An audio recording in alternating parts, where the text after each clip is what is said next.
Winter, 1193. Beneath St. Paul's in London, in a crypt that smells of cold stone and tallow smoke, silver is piling up. Not coins from a treasury, melted plate, church chalices and altar crosses, stripped from parishes across England and poured down into bars, stacked and counted by candlelight. Eleanor of Aquitaine, Queen, Mother, now the only adult in the room with any real authority, stands over the tally sticks as clerks notch each new weight against the pipe rolls, checking their own arithmetic twice, because German auditors are coming to verify every ounce before a single bar leaves the country. Her son, King Richard I, is in a castle on the other side of Europe, and the price of getting him back is 150,000 marks, roughly 100,000 pounds of silver, which chroniclers at the time reckoned at 2 to 3 times the entire annual income of the English crown. Sit with that for a second. Not 2 or 3 times what one wealthy noble owed, 2 or 3 times what the whole kingdom brought in a good year, from everything it had. And this is a kingdom with no income tax, no customs office, no standing army of tax collectors going door to door. Just sheriffs, an exchequer table, and a set of rules for extracting money that had been bolted together, piece by piece, over the previous 2 centuries. So somebody, somewhere, has to answer an uncomfortable question. Where does a medieval government even find money like that? Not from one tax. There was no the tax to raise. Clergy and laymen are being assessed a quarter of the value of everything they own. A special levy on knights' fees is going out to every tenant-in-chief in the country. Another levy on ploughland is following right behind it. And none of it is new machinery invented for this crisis. It's old machinery, running hot. To understand how a country pays a ransom like that, you first have to understand what the king's revenue actually was, because it wasn't a system. It was closer to a drawer full of different keys, collected over 200 years, each one built to unlock a different pocket. Some of those keys were about to open pockets nobody in England had agreed to have picked. This isn't a story about one tax. It isn't even a story about several taxes stacked on top of each other. It's a story about a drawer of separate tools that nobody at the time would have called taxation at all. Because in the 12th century, that word barely existed yet as an idea. The governing assumption of medieval kingship was simple, and it explains almost everything that follows. A king was supposed to live of his own, off his own lands, off his own traditional rights. Like any other landowner, just bigger, with no regular budget you or I would recognize today. Just whatever his own estate happened to bring in that year. There was no concept of a general, ongoing tax to fund the ordinary business of government. That would have sounded, to a 12th century ear, less like sound policy and more like an admission that the king couldn't manage his own estate. So when a king needed money beyond what his own lands produced, he didn't invent a tax. He reached for one specific, narrow, traditional right at a time, each with its own name, its own justification, its own exemptions. Which is why William the Conqueror's first move, 20 years after Hastings, wasn't to raise a national tax. It was to find out exactly what there was to tax in the first place. In 1086, he sent commissioners into nearly every corner of England to write down who held what land, what it was worth, and what it had been worth 20 years earlier under the last English king. The result was Domesday Book, and its stated purpose, in the record itself, was blunt.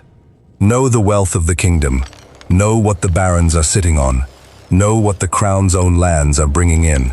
Historians still argue over how much of Domesday was pure tax assessment, and how much was William quietly settling, on paper, exactly who now owned what after 20 years of conquest and resettlement. But nobody disputes that raising money was the engine behind it. The oldest lever William actually pulled to raise cash was one his Anglo-Saxon predecessors had already built for him, the geld. 2 centuries earlier, English kings had been buying off Viking raiders with payments the sources call gaffel, Old English for tribute, plain and simple. By the early 11th century, that tribute had hardened into something more permanent, a land tax, assessed per hide of land, collected whether or not there was a Viking fleet anywhere in sight. The Normans kept collecting it, renamed it Danegeld, and William raised the rate whenever he needed to. 6 shillings a hide in 1084, when he was worried about a Scandinavian invasion that never actually came. But collecting money and tracking it are two different problems, and this is where the drawer gets its first real filing system. Under Henry I, an official named Roger of Salisbury helped assemble something new, the exchequer. The name itself comes from a checkered cloth laid across the audit table, used the way you'd use an abacus. Counters moved across each square to calculate what a sheriff owed down to the last penny. Twice a year, every sheriff in England had to appear before a bench of royal officials at that checkered table, account for every penny his shire owed, and have that account tested, literally, by weighing and clipping the actual coins to check for fraud. The record of that audit went onto a rolled parchment called a pipe roll. The oldest one that survives is from 1129, and it's already, in its own words, a mature system, which tells you the real starting point is even earlier and simply hasn't survived. Keep this in view, because every mechanism from here forward, every fee, every levy, every special tax about to come up, passed through that same checkered table and was checked against those same notched tally sticks. It's one machine. What changes, reign after reign, is which lever gets pulled hardest. Start small. Start with a single family. A tenant-in-chief, a baron holding land directly from the crown, dies. His heir is 14 years old. Under the rules of the day, that heir doesn't just inherit the land. Not yet. The king takes it first. This is wardship, and it is nowhere near as small as it sounds. For as long as that heir is a minor, the crown runs the entire estate and pockets every penny of income from it. The rents, the harvests, the timber, all of it, with no obligation to spend a shilling on the child's benefit beyond the bare minimum. And it doesn't stop at money. The crown also controls who that heir marries, which means a wardship could be sold, outright, to whichever noble family was willing to pay the most for the right to marry their son or daughter into that inheritance. If you'd been that 14-year-old, none of it would have felt like yours yet. Not the land, not your own future marriage, both auctioned off as a single package before you'd had any say. Even when an heir came of age without ever having been a ward, he still owed a one-off payment just to formally take possession of what was already his by blood, a fee called relief. 20 years after this story, Magna Carta would try to pin those numbers down for good. £100 for an earl's entire barony, 100 shillings, £5 for a single knight's fee. Hold on to that detail. It matters more than it sounds like it should. What most people picture when they hear feudal tax is a knight on a horse, riding off to war because his lord commanded it. What usually happened, more and more as the 12th century wore on, is that the knight stayed home instead and paid.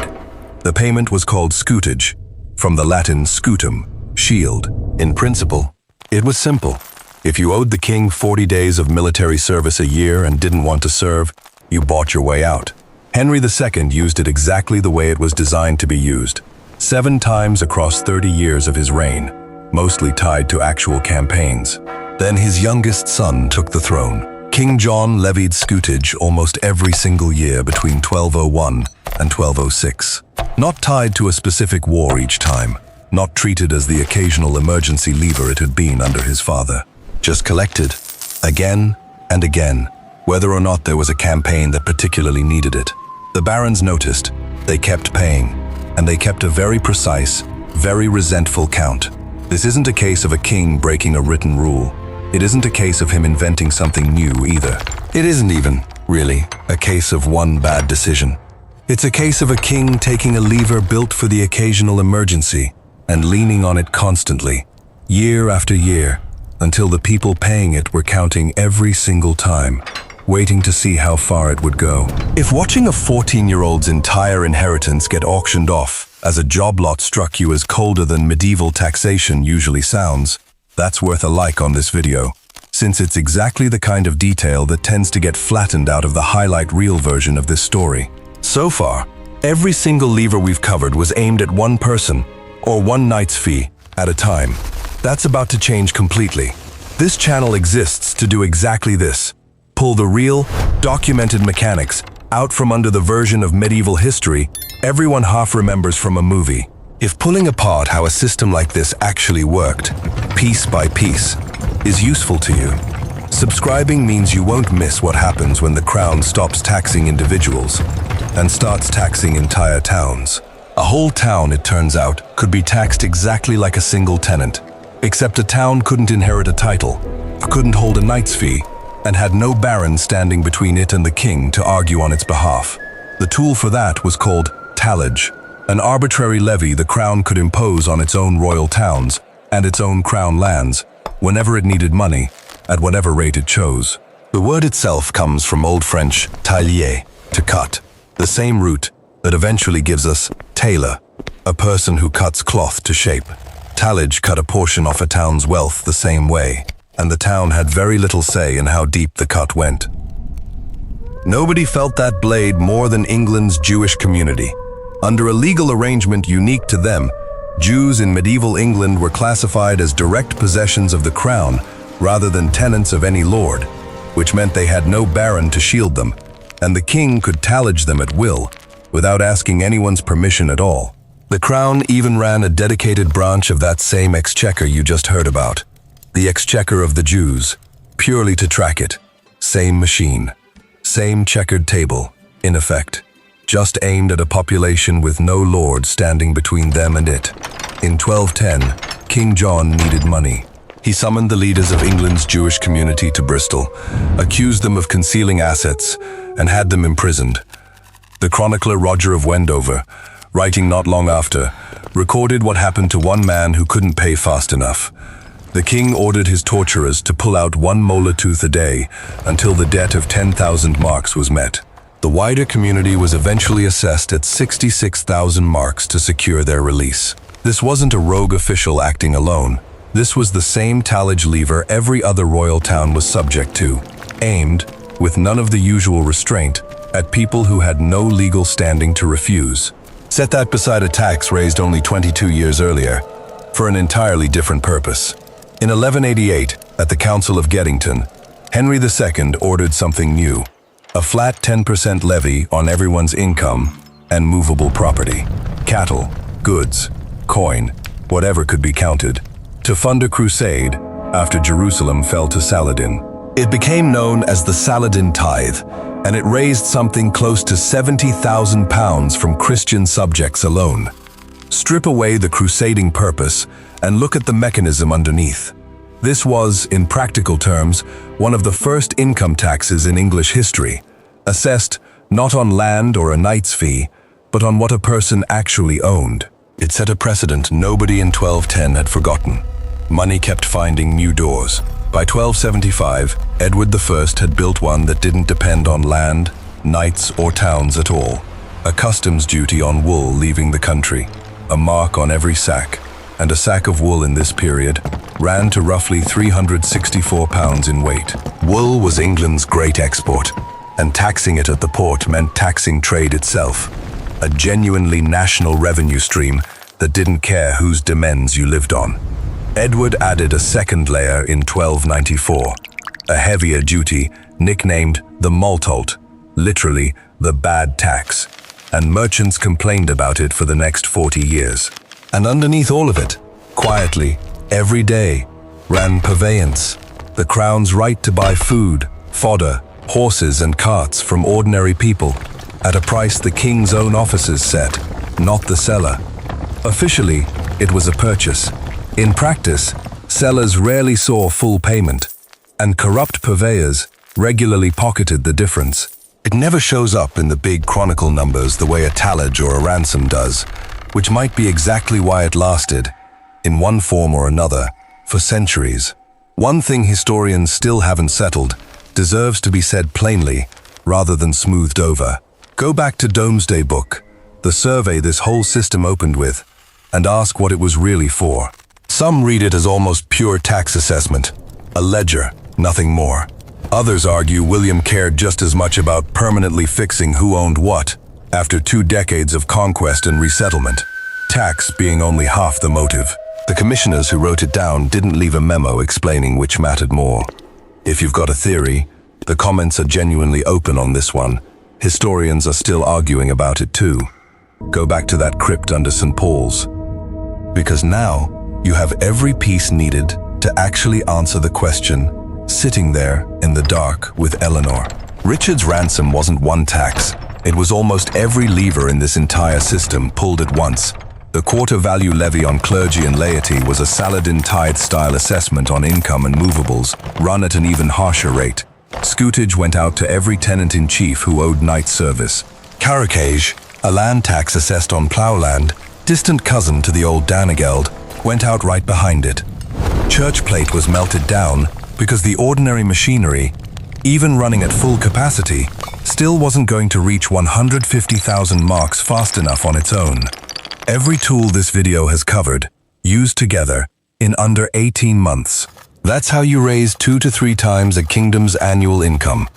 Not with one enormous tax nobody had ever tried before, but by turning every existing dial to maximum, simultaneously, and hoping the whole apparatus held. It held. Barely. And then it kept running at that pace for the next 20 years. King John inherited that same overworked machine in 1199, and instead of easing off it, he leaned harder. The near-annual scutage, the Bristol tallage, one exploitative levy after another, on people who had watched the machine get pushed to its absolute limit once already, for a ransom, and were now watching it get pushed there again, for no emergency at all. The historian Nick Barrett, working directly from the pipe rolls, has traced exactly how this played out in numbers. Royal revenue climbing steadily from 1203 to 1212, then dropping sharply in 1214, the precise financial cliff edge that preceded the crisis at Runnymede. By June of 1215, the barons had had enough. Meeting the king at Runnymede, they didn't hand him a philosophy. They handed him a set of very specific, very technical fixes to the exact machinery you've just spent this video learning about. Clause 12 says no scutage or aid is to be levied in the kingdom except by the common council of the kingdom, with only 3 traditional exceptions carved out. Clause 14 spells out how that council actually gets gathered.